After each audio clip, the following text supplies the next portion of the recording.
Hey, welcome to today's mini session, Preparing for Success in the College Search and Application Process.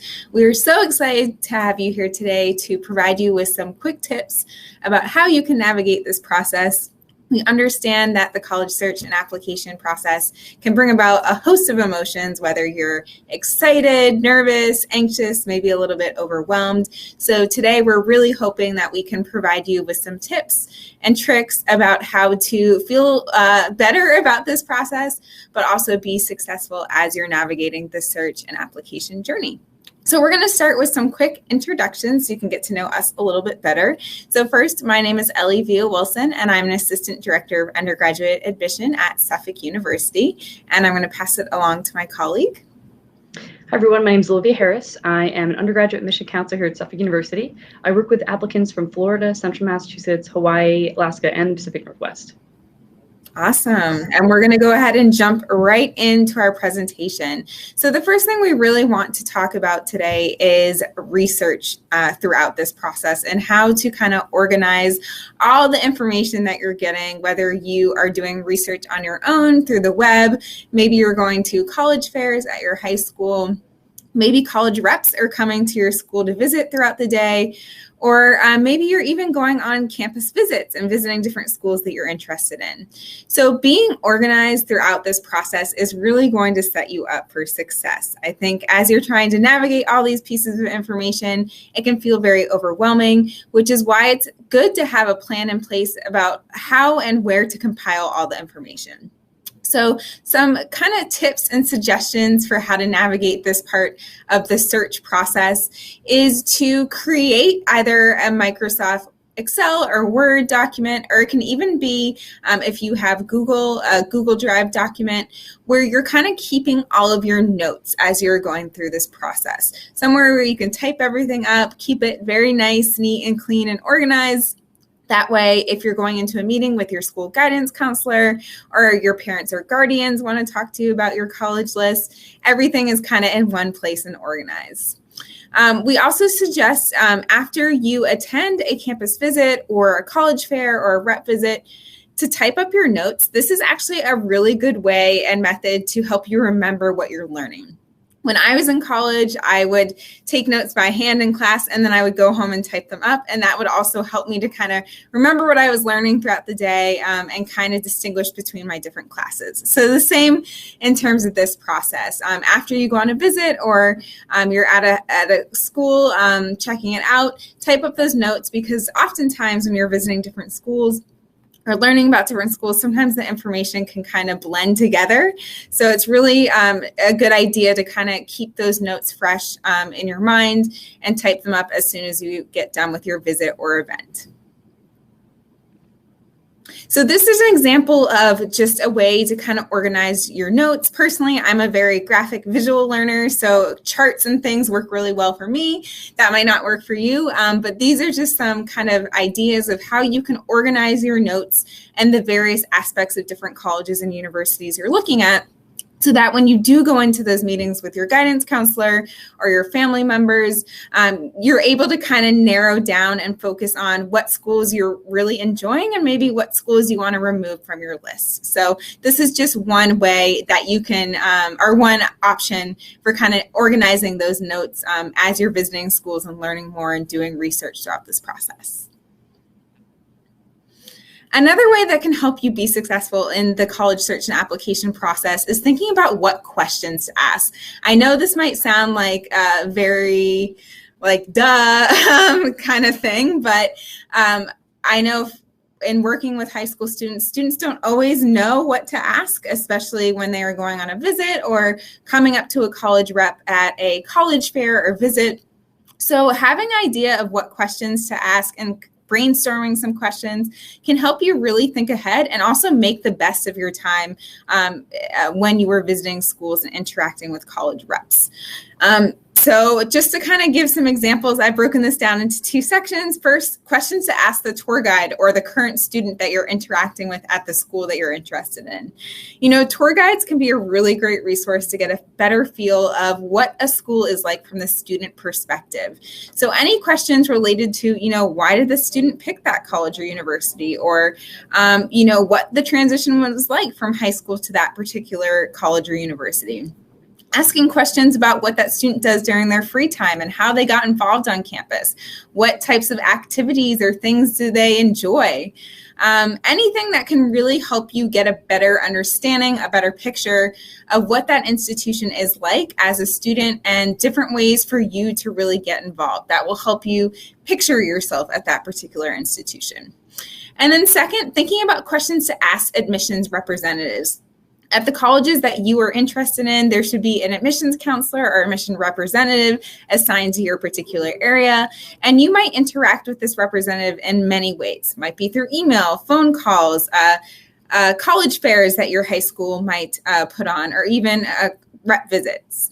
So thinking about questions that you can ask that individual so you can really get a stronger sense of what the admission and application process are like. Things such as, what forms are required for admission and what are the application or the admission deadlines? Asking questions about scholarships and financial aid, or things about what resources are available to students, whether it's academic, social, financial. Those are the types of questions that you can prepare to ask more of admissions representatives. But I always suggest having some type of questions prepared. That way, if you ever interact with an admissions rep or a current student, in that moment, you're not trying to think off the top of your head, oh, what do I ask this person? But you've already thought ahead. And it also shows that you've taken some initiative and you've thought about that particular institution. Yeah, and I think, there's no such thing as a silly question, but Ellie, these are great examples because it's nice to come in with something already on your mind.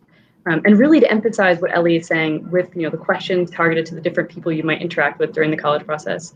Overall, just don't be shy during this process. You have resources that we've just given you on how to approach an admission counselor, but there are many reasons why you'll want to approach your counselor. Like Ellie said, we're really here as a resource.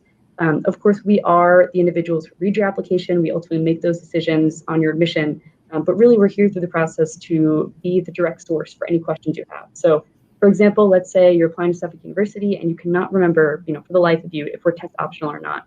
You could do a quick Google search and see if we are, or you can reach out to your assigned admission counselor and get that answer directly from the source to feel totally certain that you do not need a test score to apply. Of course, it's to your advantage, to get that information for us. But at the same time, there's one thing that you want to be aware of in the college process, and that's called demonstrated interest. So demonstrated interest is when you take an action, such as attending a campus tour, maybe doing an interview with an admission counselor, attending an open house. It's where you take an action that you're demonstrating interest. It's very, just as it sounds. This is something that some institutions do consider in the college application process. So this is something that we track. We keep on your file, oh, we met so-and-so at this campus tour. That's wonderful. Like I said, some colleges consider that in your admission decision. Some do not, and then some is just kind of there, it's just extra info. So it's really to your advantage to take advantage of these opportunities and get yourself out there because, again, we'll see it on our end that you took the time to get to know our school, and that's really wonderful for us to know. And then, of course, it's great at the same time, too, because you'll develop questions as you interact. So overall, don't be shy. You've got the resources, you've got the questions. Definitely build those relationships, as it's always great for us to put a face to a name. It's great to get to know you earlier in the process through maybe an introduction email versus just reading your application come the fall. And building a bit on what Ellie said earlier about keeping things organized, keeping it neat is the key to success in this process.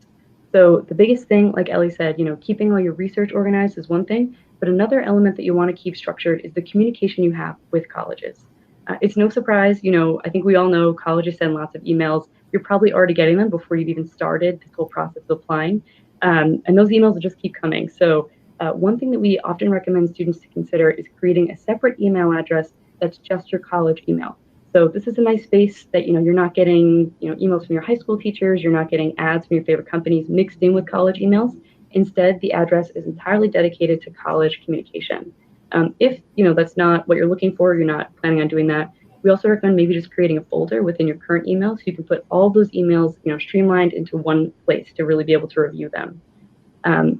Another push though for maybe creating a separate email address, this is always a hint that we try to give students, is maybe be aware of what your email address is currently. Is it appropriate to start this college application process? We'll come across your email in many different spaces. We'll see it on your application. We'll see it when you communicate with us. And while it doesn't always matter, even if it's a silly email address, it may be to your best advantage to really start thinking about having a more professional email address throughout the process. So a go-to classic is the first initial of your first name, your last name, maybe a few numbers, and just keeping that email address nice and simple.